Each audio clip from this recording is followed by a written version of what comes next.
Hi, this is Dr. K, and I just wanted to talk to you a little bit about literature. So, what's the point of reading American literature and literature in general?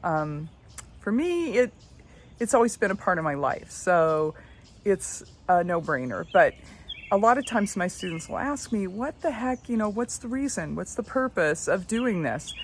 And I guess for me, it has to do with empathy. Let's say that you're looking at a chair, okay? And there's a person to the right and there's a person to the left. There's a person way in the back and there's a person very close up, all right?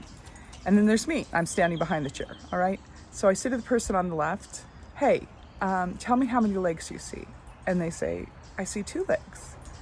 And do you see the back of the chair? Yeah. Do you see the seat of the chair? Yes. Do you see the back of the chair? No. Okay. So then I point to the person who's way off in the distance and I say, how many legs do you see? And they say none. And I say, why? And they say, because I'm nearsighted. So I just see a blur, okay? And the person on the right, they see 2 legs, but not the same 2 legs as the person on the left. And then there's me.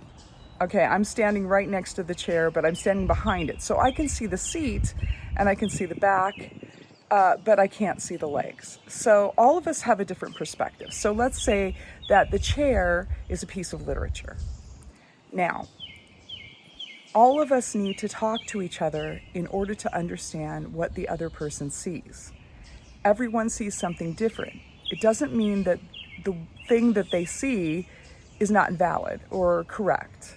As long as you're talking about the chair, you're not talking about the sky or something else, that you're actually talking about the object under discussion. You keep focused on that object and you have a different perspective, that's fine. Your perspective is valid. Make sure that you always have confidence in your perspective on literature.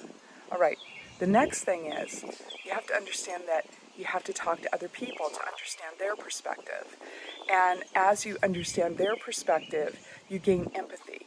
You learn a little bit more about not only the chair, but the person who saw the chair and where they're coming from and where they are and how they see, like the nearsighted person, maybe they don't see at all. Okay, so each one of us has a perspective on literature, and it's important for us to understand that perspective and to understand how important it is to understand the perspectives of others. And then, of course, there's the whole idea of the author writing the literature. Okay, so let's not consider authorial intent, because a lot of times the authors don't know what the heck they're writing or why it's important to us.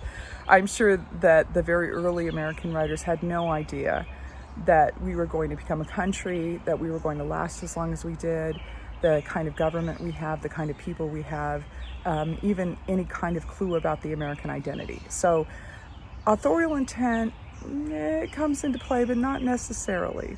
It's what we see in the literature and how we bring ourselves to it and how the literature brings ourselves out of it. It's a really kind of a cool situation. But you also have to understand that the author is trying to manipulate us. They're trying to make us see the world through their eyes. And in a lot of ways, that's a good thing. I mean, how often do you get an opportunity to see the world through somebody else's eyes? You only get that with reading. I mean, when you're sitting at a movie, you're not seeing something through someone else's eyes.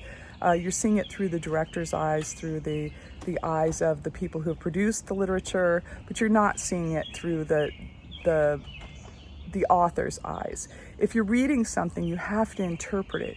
You have to understand it. Then you start to imagine it. And as you imagine it, the author is actually getting into your most private space, which is your mind. All right, I hope you enjoy reading the literature this week.